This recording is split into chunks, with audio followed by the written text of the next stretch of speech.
ممبر پہ تشریف فرما ہے، صحابہ ارد گرد بیٹھے ہوئے ہیں، سلمان ہے، عمر ہے، عمر ہے، مقداد ہے، سارے کے سارے صحابہ بیٹھے ہوئے ہیں۔ ایک مرتبہ رسول عربی نے تمام کے تمام صحابیوں سے ایک سوال کیا، یہ بتاؤ کہ ایک عورت کا پسندیدہ عمل کون سا ہے جسے اللہ بہت زیادہ پسند کرتا ہے، جسے اللہ بہت زیادہ محبوب جانتا ہے؟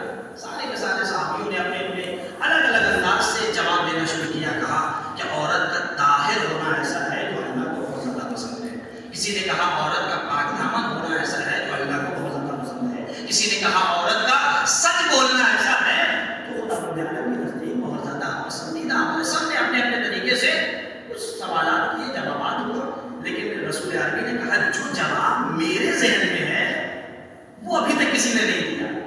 میں خاص کرتا ہوں کل سب لوگ اپنے اس سوال کا جواب دے کر آئے تھے، سارے کے سارے صحابہ اس محفل سے اٹھے۔ دوسرا دن پھر محفل سجائی گئی، رسول عربی نے وہی سوال کیا کہ عورت کا وہ کون سا عمل ہے جسے خداوند عالم بہت زیادہ محبوب جانتا ہے۔ جیسے ہی یہ جملہ کہنا تھا کہ علی مرتضیٰ نے اپنے ہاتھوں کو بلند کیا اور یہی جملہ کہا، عورت کا پسندیدہ عمل یہ ہے جو اللہ بہت زیادہ محبوب جانتا ہے، وہ یہ ہے کہ نہ عورت کی نگاہ کسی نامحرم مرد پہ پڑے، نہ کسی نامحرم مرد کی نگاہ کسی عورت پہ پڑے۔ جیسے ہی علی مرتضیٰ نے یہ جواب دیا، رسالت کی زبان گویا ہوئی، مسکرانا شروع کیا اور یہی جملہ کہا، اے علی مرتضیٰ یہ جواب آپ کا نہیں ہے بلکہ یہ جواب میری بیٹی فاطمہ نے آپ کو عنایت فرمایا ہے۔ کیوں؟ اس لیے کہ فاطمہ تو بذاتم منی، فاطمہ میرا ٹکڑا ہے، میں اپنی لبتے جگر کو بہت ہی اچھے سے پہچانتا ہوں کہ میری بیٹی اس سوال کا جواب کیا دے سکتی ہے۔ سب نے اپنی اپنی جگہ پر جوابات دینا شروع کیے تھے، لیکن علی مرتضیٰ نے یہ جواب دیا اور رسالت نے اپنی بیٹی کے جواب کو سننے کے بعد بہت زیادہ خوش ہوتے ہوئے نظر آئے اور آواز دی، فاطمہ تو بذاتم منی، فاطمہ میرا پارہ جگر ہے، فاطمہ میرا ٹکڑا ہے، فاطمہ جزو رسالت ہے، فاطمہ جزو نبوت ہے۔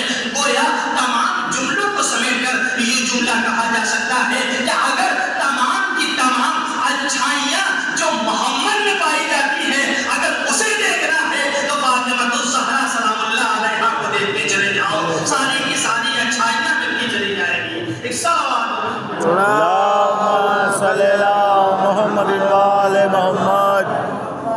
اللہ گرامی، رسول عربی نے اپنی بیٹی فاطمہ کو جگہ جگہ پر پہچنوایا ہے اسی انداز میں، فاطمہ تو بذاتم منی، فاطمہ میرا ٹکڑا ہے۔ معرفت سیدہ کے لیے ہم جمع ہوئے تاکہ محبت فاطمہ میں اور زیادہ فروغ دیا جا سکے۔ ہم اپنے دلوں کو تازہ کرنے کے لیے آئے ہیں، کیوں؟ اس لیے کہ فاطمہ الزہرا سلام اللہ علیہا کا تذکرہ ہے۔ ہم معرفت سیدہ اور فضیلت سیدہ کو کیا پہچانیں گے، ہم معرفت سیدہ کو کیا بیان کریں گے؟ ابھی تو ہم دہلیز فاطمہ کو بھی نہیں سمجھ پائے ہیں، ابھی تو ہم در فاطمہ کو بھی نہیں سمجھ پائے ہیں، اس لیے کہ یہ در کوئی عام در نہیں ہے، یہ در وہ در ہے جہاں جس کا مقدر نہیں بنتا ہے وہ اس در پہ آ جاتا ہے، مقدر سنورتا ہوا نظر آتا ہے، مقدر کو سنوارا جاتا ہے۔ اس لیے کہ جناب فاطمہ الزہرا سلام اللہ علیہا کا رومال حور کی پیشانی پر باندھا گیا تھا۔ امام حسین علیہ السلام نے یہی جملہ کہا تھا، اے حور جا تو دنیا میں بھی آزاد ہے، جا تو آخرت میں بھی آزاد ہے، میں بھی تجھ سے راضی ہو گیا، میرا اللہ بھی تجھ سے راضی ہو گیا۔ کچھ سمجھ میں آیا؟ گویا فاطمہ الزہرا سلام اللہ علیہا اور در سیدہ کا کمال یہ ہے کہ جب زہرا راضی ہو جائے، جب پنجتن راضی ہو جائے، سبحان اللہ سبحان اللہ، ہو جاتا ہے۔ ایک صلوات اللہم صلی علی محمد و آل محمد۔ گویا فاطمہ کی رضا اللہ کی رضا ہے، یہ وہ مقدس ہستیاں ہیں، اگر یہ راضی ہو گئے تو گویا اللہ ان سے راضی ہو گیا۔ حاضرین گرامی ذرا متوجہ ہو، ہمارا مستقل حدیث کے ساتھ پڑھتے ہیں اور حدیث کے سامنے سنتے ہوئے نظر آتے ہیں کہ جناب فاطمہ الزہرا سلام اللہ علیہا کی چادر کے نیچے ایک ایک آتے چلے گئے اور فاطمہ الزہرا سلام اللہ علیہا کی چادر کے نیچے چھوٹے چلے گئے. آپ دیکھیں حدیث قصہ میں کیا بیان کیا گیا ہے. جابر بن عبداللہ الانصاری سے روایت ہے. کیا روایت ہے کہ ایک مرتبہ رسول عالمین نے اپنے جسم میں ذوق محسوس کیا, تکلیف کا احساس کیا. اپنی بیٹی فاطمہ کی یہاں آئے. فاطمہ کس کا نام ہے؟ فاطمہ کس ذات کا نام ہے؟ فاطمہ کس ہستی کا نام ہے؟ فاطمہ اس ہستی کا نام ہے کہ اگر پدر فاطمہ کے گھر پہ پہنچ رہے ہیں تو ان کے بدن کا ذوق ختم ہوتا ہوا نظر آ رہا ہے. گویا لفظوں کو بدل کر یوں جملہ کہا جا سکتا ہے, اگر ایک محمد فاطمہ کے گھر پہ آ رہا ہے تو فاطمہ کے گھر پہ آنے کی وجہ سے محمد کے جسم کا ذوق ختم ہو رہا ہے.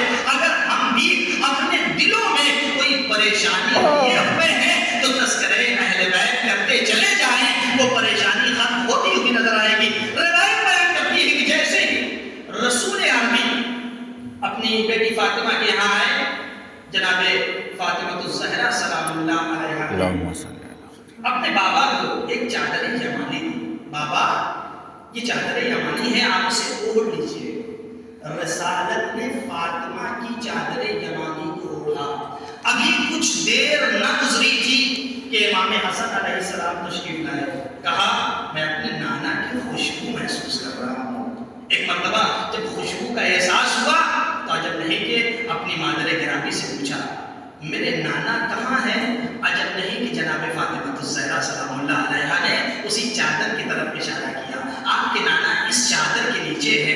تحت الکساء کا بڑا استعمال کیا. چادر کے نیچے حسن چلے گئے. کچھ دیر نہ گزری تھی امام حسین علیہ السلام تشریف لائے.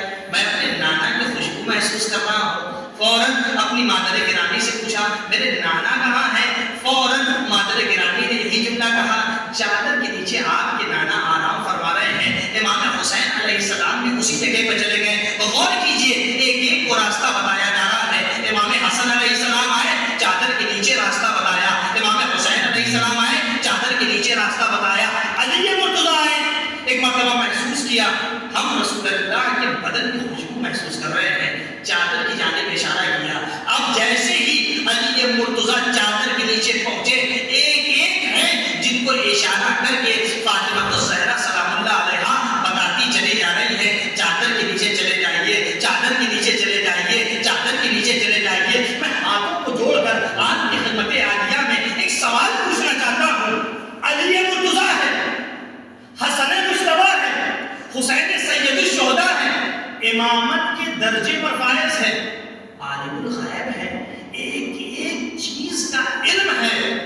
جب در فاطمہ پہ آ رہے ہیں, نانا کی خوشبو محسوس کر رہے ہیں, کیا انہیں اس بات کی خبر نہیں ہے کہ نانا کہاں ہے؟ جب انہیں اس بات کی خبر ہے تو پھر پوچھنے کی کیا ضرورت ہے؟